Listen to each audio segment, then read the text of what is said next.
జాతీయవాద జర్నలిజానికి అసలైన వేదిక నేషనలిస్ట్ హబ్ ని సబ్స్క్రైబ్ చేసుకోండి. నోటిఫికేషన్స్ కోసం బెల్ ఐకాన్ పై క్లిక్ చేయండి. అందరికీ నమస్కారం.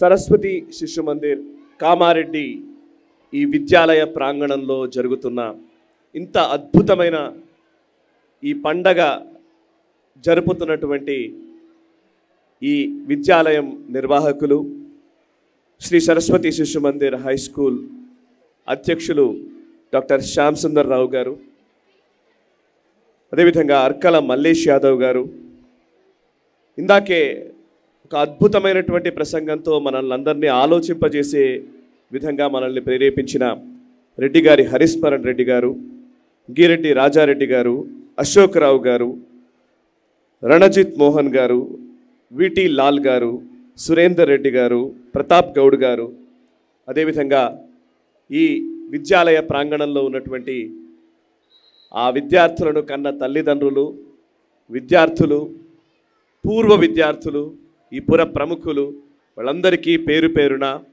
శుభాభినందనలు, శుభాకాంక్షలు తెలియజేస్తూ ఒకసారి మనందరం కూడా ఈ సభా ప్రాంగణంలో ఇంత అద్భుతమైన వేడుక జరుపుకుంటున్న టైంలో ఆ భరతమాతని కీర్తించకుండా మాట్లాడడం సబబు కాదేమో అనిపిస్తోంది.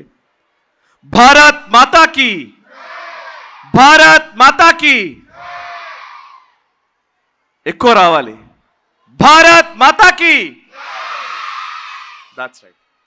నిజానికి ఈ విద్యాలయం వార్షికోత్సవ వేడుకలకి నన్ను ఆహ్వానించిన సమయంలో నిజానికి నేను ఒక 1 month క్రితం ఈ నిర్వాహకులు నన్ను అప్రోచ్ అయినప్పుడు ఉన్న టైట్ షెడ్యూల్ కనబడింది. యాక్చువల్లీ ఇప్పుడున్న పరిస్థితుల్లో ఎలక్షన్స్ నడుస్తున్నాయి ఒకవైపు, ఇంకొక వైపు వేరే వేరే రాష్ట్రాల్లో పర్యటనలు ఉన్నాయి నాకు. సో వెళ్ళడానికి కష్టమవుతుందేమో అని ఒక సందిగ్ధత ఉన్న టైంలో లేదండి వస్తానండి అని చెప్పి చాలా స్పష్టంగా చెప్పాను. నిజానికి మొన్న రాత్రి నేను అయోధ్యలోకి వెళ్ళి అక్కడ 2-3 రోజులు ఉండి ఆ తర్వాత మొన్ననే రాత్రి వచ్చాను. నిన్నంతా బిజీగానే ఉండే. ఇవాళ ఇక్కడికి రావడం జరిగింది.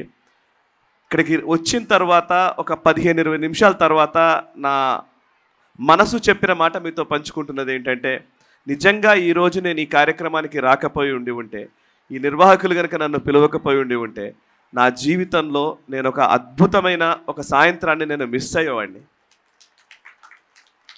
నాకు ఈ మధ్య కాలంలో ఒక 15 ఏళ్ల నుంచి మీడియాలో నేను పనిచేస్తూ ఉన్నాను. ఆయా ఛానళ్ళలో పనిచేస్తూ వస్తూ ఉన్నాము.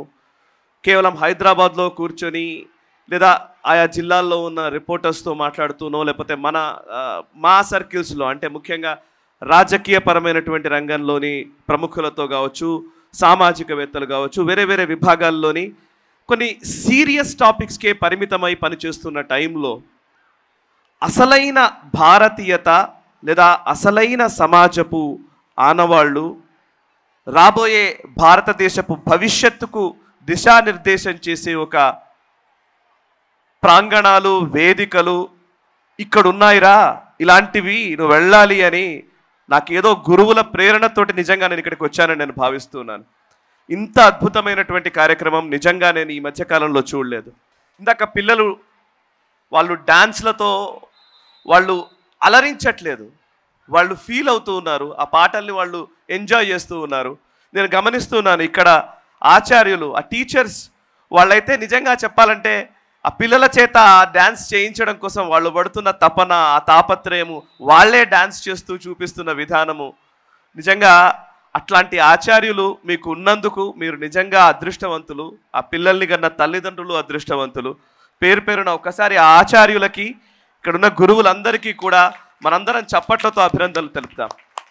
ఇందాక మాతృమూర్తులు వాళ్ళ పిల్లలతో ఒక పెర్ఫార్మెన్స్ ఉందండి అని ఇందాక నాతో ఎవరో చెప్తూ ఉంటే నేను అనుకున్నాను, అంటే ప్రాబ్లం ఏంటంటే ఒక అజ్ఞానము లేదా ఒక రకమైనటువంటి ఒక మొనాటనస్ భావనలు నిజానికి నగరాల్లోనే ఉన్నాయండి.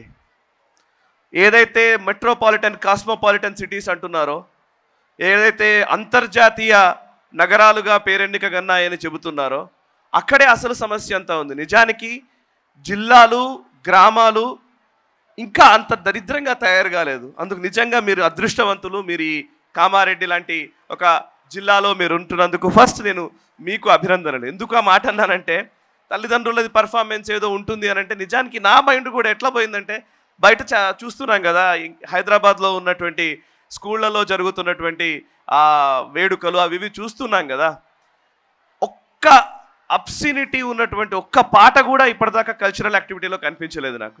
అండ్ తల్లులు నిజానికి వాళ్ళ భావన చూస్తూ ఉంటే, రాముణ్ణి కన్న ఆ కౌసల్యాదేవి లేదా కృష్ణుణ్ణి కన్న ఆ యశోదమ్మ, అసలు నిజంగా పార్వతీదేవి వాళ్ళు నిజంగా అక్కడ కనబడుతూ ఉన్నారు. ఆ శివాజీని కన్నా జిజియామాత అక్కడ కనబడుతోంది. నిజానికి అట్లాంటి ఒక దేశభక్తి భావనని నా పిల్లలు ఈ సమాజానికి ఉపయోగపడే మార్గదర్శులు కావాలి అనేంతగా వాళ్ళని వాళ్ళు మలుచుకున్నట్టుగా అనిపించింది. ఆ మాతృమూర్తులకి అభివందనం. అలాంటి మాతృమూర్తులు ఇంకా చాలామంది ఉన్నారని నేనైతే అనుకుంటూ ఉన్నాను. వాళ్ళందరికీ కూడా పేరు పేరున అభినందనలు తెలియజేస్తున్నాను. ఈరోజు మిత్రులారా చాలా విషయాలు చెప్దామని అనిపించింది. నా మైండ్ నుంచి చాలా వరకు డైవర్ట్ అయిపోయినాయి నిజానికి.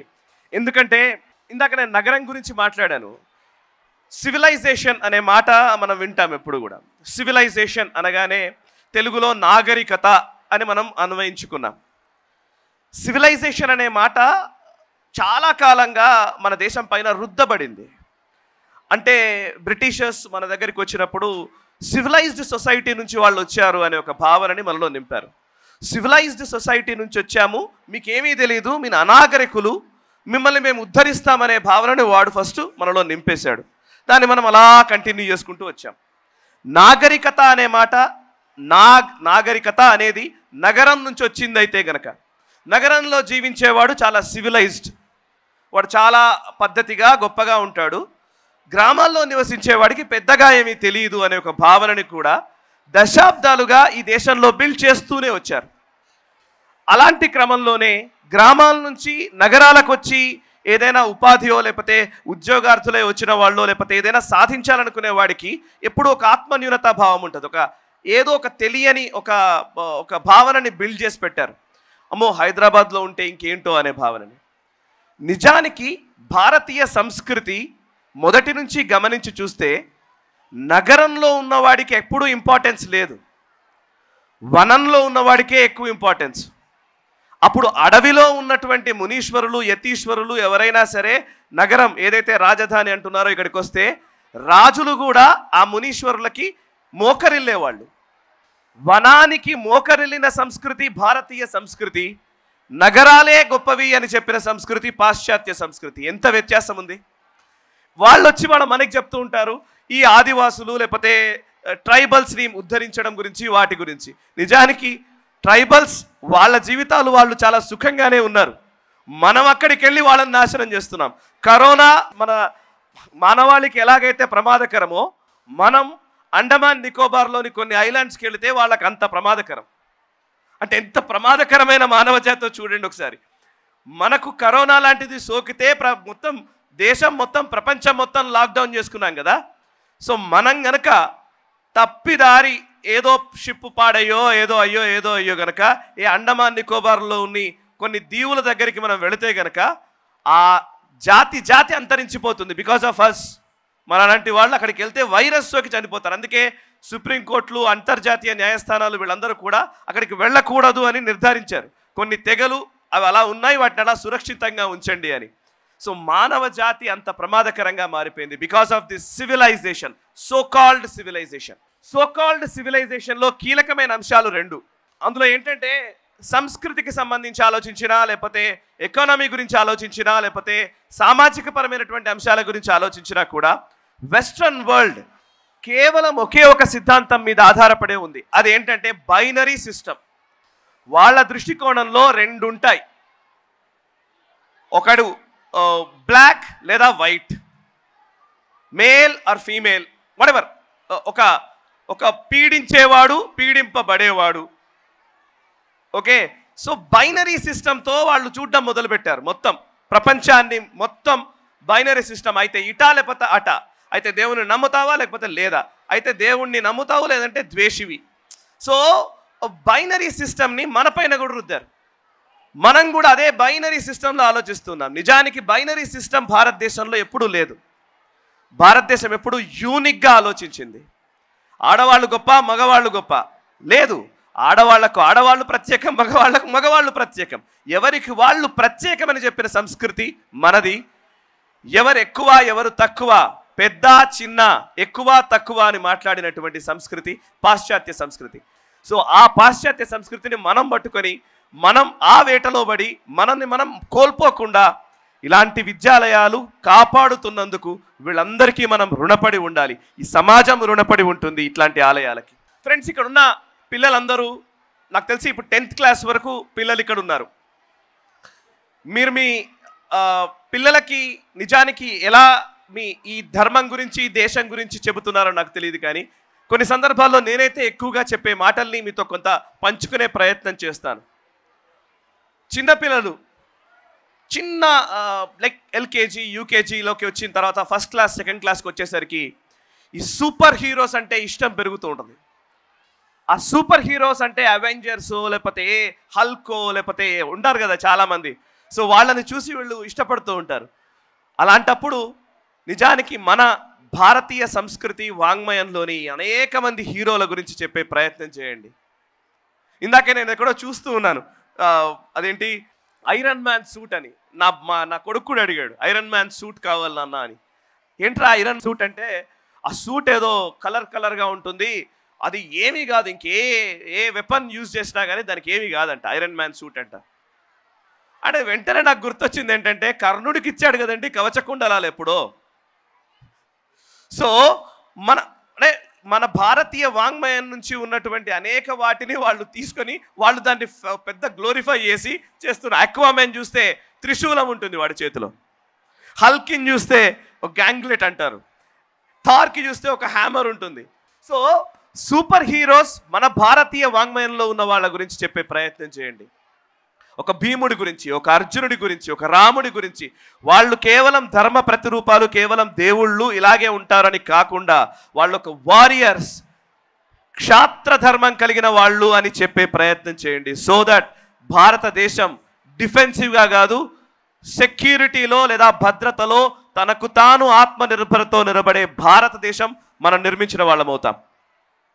ఇంకా నెక్స్ట్ లెవెల్కి వచ్చి చూస్తూ ఉంటే అనిపించింది, ఇందాక నేను ఎవరితో అడుగుతున్నాను, ఎవరైనా ఇక్కడ ఉన్న తల్లిదండ్రులు మన సైన్స్ని లేదా మోడ్రన్ సైన్స్ని లేదా మన భారతదేశంలోని సాంస్కృతిక వైభవం లేదా మన వాంగ్మయంలోని గొప్ప గొప్ప వైజ్ఞానికపరమైన అంశాలని ఎప్పుడైనా చదివే ప్రయత్నం చేశారా?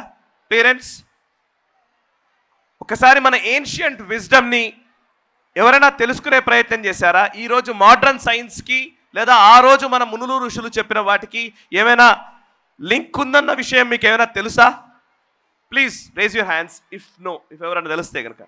ఈరోజు పిల్లలు ఐన్స్టైన్ గురించి మాట్లాడతారు, థియరీ ఆఫ్ రిలేటివిటీ గురించి మాట్లాడతారు, న్యూటన్ గురించి మాట్లాడతారు, లేదంటే క్వాంటమ్ ఫిజిక్స్ గురించి మాట్లాడతారు, మ్యాథమెటిక్స్ గురించి మాట్లాడతారు, ఇంకేవో మాట్లాడతారు. ఇవన్నిటి క్రమంలో నిజానికి మన దేశపు అనేక గొప్ప ఋషులు మునులు చెప్పిన వాంగ్మయాన్ని ఇన్స్పిరేషన్గా తీసుకునే ఆ సైంటిస్టులు కూడా చాలా ప్రయోగాలు చేశారు. సమస్య ఏంటంటే మనము మన ఋషులు చెప్పిన వాటికి పేటెంట్లు మనం పెట్టుకోలేదు, దాని తర్వాత ఫాలో అప్ ఎవరు చేయలేదు, అక్కడ డిస్కనెక్ట్ అయింది. తర్వాత మనది కాని విషయంగా మారిపోయింది. అది కేవలం ఒక పురాణంగా, ఒక ఇతిహాసంగా, లేకపోతే ఒక చిన్న అంశంగానే మారిపోయింది. చిన్న ఎగ్జాంపుల్ చెప్తాను. ఎవరైనా ఇక్కడ ఇంటర్స్టెల్లర్ సినిమా చూసారా పిల్లలు? ఇంటర్స్టెల్లర్ సినిమా చూసారా? మ్యాట్రిక్స్ చూడలేదా? ఓకే, ఇంగ్లీష్లో వచ్చిన చాలా సినిమాలకు ఇన్స్పిరేషన్ భారతీయ వేదాంతం. ఎలాగో చెప్తాను. ఇంటర్స్టెల్లర్ అనే సినిమా ఎవరైనా చూడకపోతే ప్లీజ్ చూడండి, అది చాలా మంచి సినిమా, చూడాల్సిన సినిమానే అది. ఒక శాస్త్రవేత్త మన భూమండలం నుంచి ఎక్కడో వేరే గ్రహానికి వెళతాడు. సరే స్టోరీ అంతా అక్కర్లేదు. ఆ గ్రహానికి వెళ్ళినప్పుడు ఆ గ్రహంలో ఒక గంట ఈజ్ ఈక్వలెంట్ టు 7 సంవత్సరాలు మన భూమండలం పైన. ఆయన అక్కడ ఒక గంట సేపు గడిపాడు అని అంటే ఇక్కడ 7 సంవత్సరాలు గడిచిపోతుంది. ఆయన అక్కడ ఒక రోజో ఏమో ఉంటాడు. ఆయన తిరిగి వచ్చేసరికి చిన్న పాపగా ఉన్నటువంటి తన కూతురు ముసలామైపోతుంది. ఇది స్పేస్ కి సంబంధించి స్పేస్ టైంకి సంబంధించినటువంటి థియరీ, ఏదైతే ఐన్స్టైన్ చెప్పిన థియరీ ఉందో దాన్ని ఆధారంగా చేసుకున్నటువంటి సినిమానే ఇది. ఆ సినిమా కథకుడు కూడా ఒక నోబెల్ లారెట్. ఈ స్పేస్, గ్రావిటీ వీటి మీద ఆయన రీసెర్చ్ చేసినటువంటి వ్యక్తే కథకుడు. ఇంటర్స్టెల్లర్ సినిమా ఇది కదా స్టోరీ. ఒకసారి మన మహాభారతంలో కాకుద్మి అనే ఒక రాజు ఉంటాడు. ఆ రాజు తన కూతురు పెళ్లి కోసం అని చెప్పి పెళ్లి చేయాలనే ఉద్దేశంతో ఒక మంచి వరుడు కావాలి అని కోరుకుంటాడు. ఆ వరుడు ఎవరై ఉండాలి, ఎలా ఉండాలి అని అంటే కనుక బ్రహ్మ సృష్టికర్త కాబట్టి ఆయనే అద్భుతమైనటువంటి వరుణ్ణి సృష్టించి ఉంటాడు. ఆయన్నే అడుగుతాను నేను, గొప్ప వరుడు ఎవరైతే ఉంటారో వాళ్ళకిచ్చి పెళ్లి చేద్దాము, ఆయనకిచ్చి పెళ్లి చేద్దామని. ఆ కాకుద్మి అనే రాజు ఆయనకున్న వరం చేత ఆయన బ్రహ్మలోకానికి వెళ్తాడు. బ్రహ్మలోకానికి వెళితే అక్కడ బ్రహ్మగారిని అడుగుతారు. అడిగే టైంలో ఒక 10 నిమిషాలు ఏదో సమ్ టైం గ్యాప్ వస్తుంది. ఆయన అడిగేసరికి బ్రహ్మగారు చిరునవ్వు నవ్వి, పిచ్చివాడా నువ్వేమనుకుంటున్నావు, నీకు తెలియట్లేదు.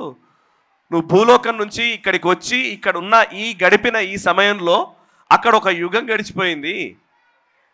నీ కూతురు చనిపోయింది, మళ్ళీ పుట్టింది, మళ్ళీ చనిపోయింది, రకరకాలుగా కొన్ని వంశం మొత్తం పెరిగిపోయింది ఆల్రెడీ.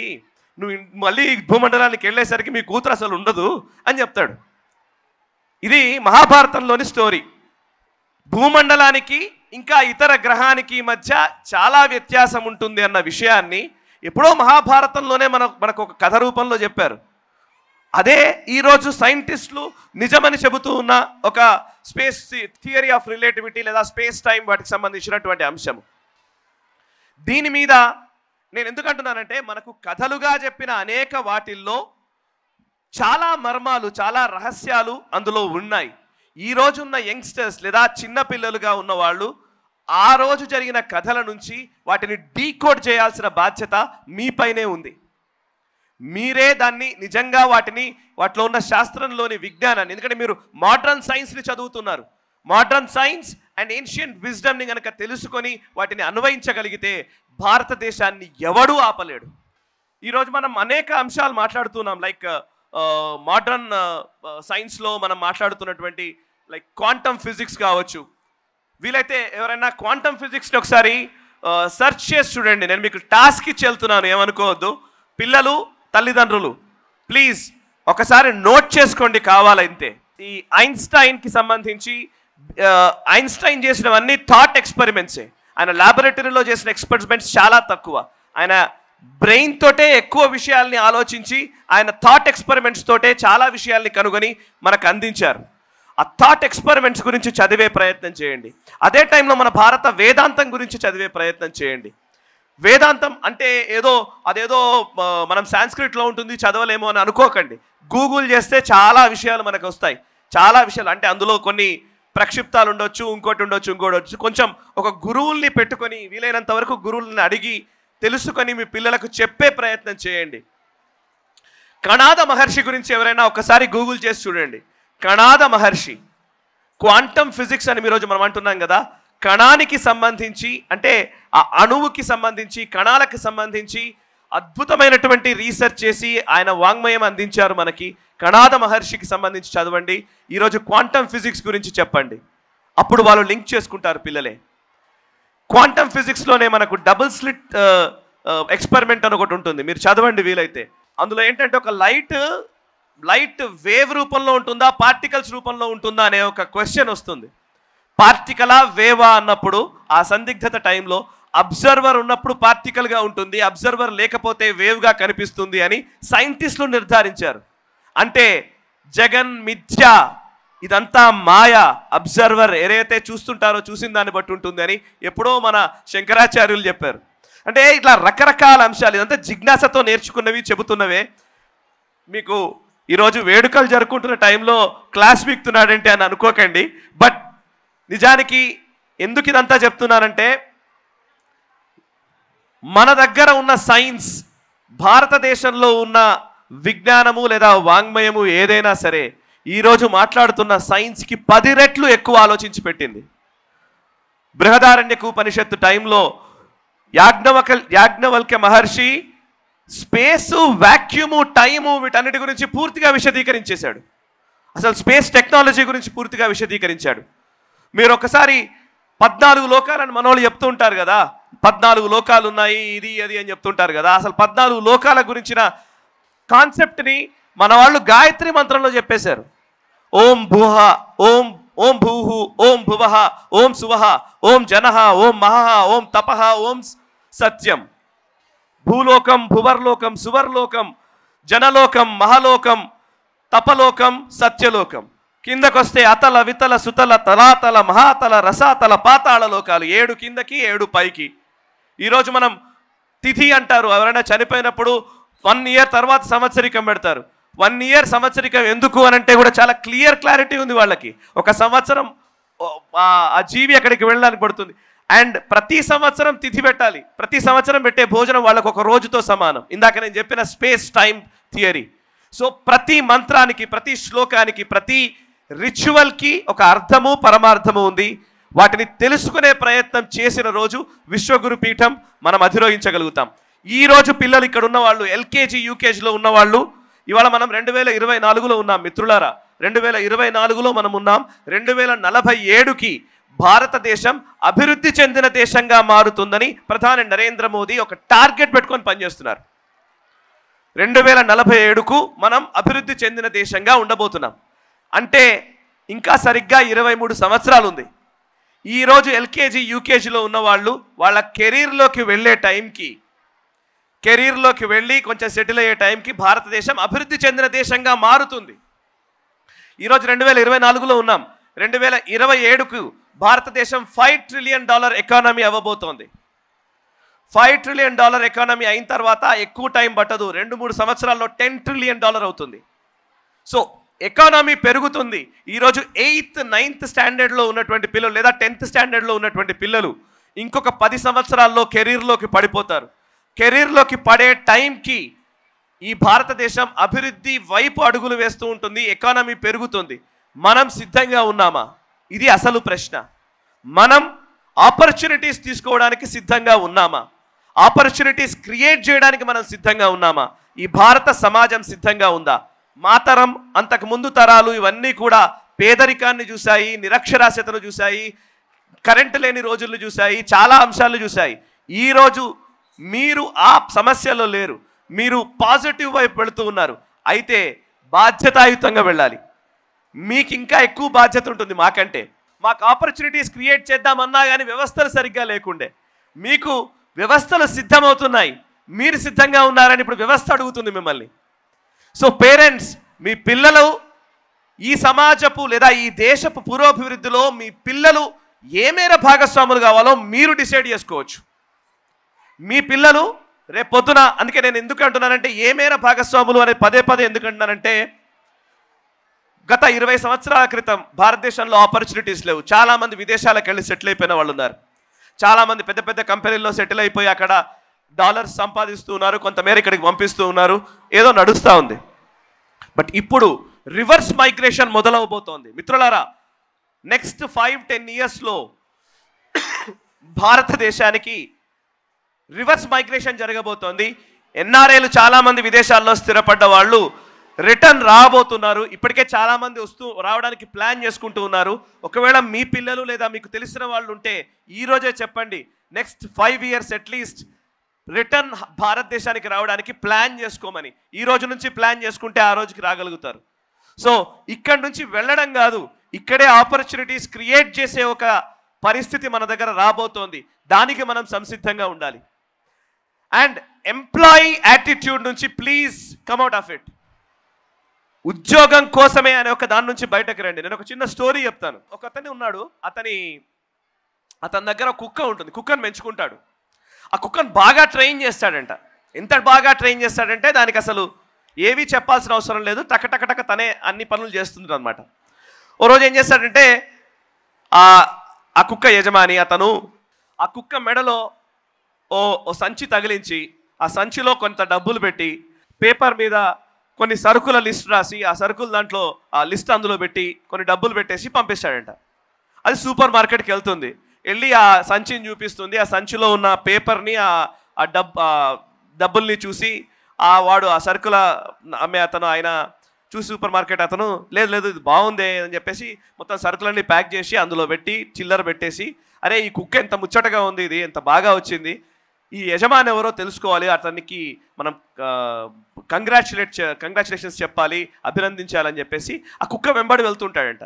ఆ కుక్క చాలా నీట్గా ముందు దాకా వెళ్ళి సరిగ్గా జీబ్రా క్రాసింగ్ దగ్గరనే రోడ్ క్రాస్ చేసి సరిగ్గా రెడ్ లైట్ పడితే ఆగి ముందుకెళ్ళి మొత్తానికి ఇంటి దగ్గరికి చేరుకొని ఇంటి దగ్గరికి వెళ్తుంది. వెళ్ళిన తర్వాత డోర్ క్లోజ్ చేస్తుంటుంది. డోర్ క్లోజ్ చేస్తుంది అనేసరికి ఈయన గమనిస్తూ ఉంటాడు, ఏం చేస్తుంది, డోర్ క్లోజ్ అయింది కదా చూద్దామని.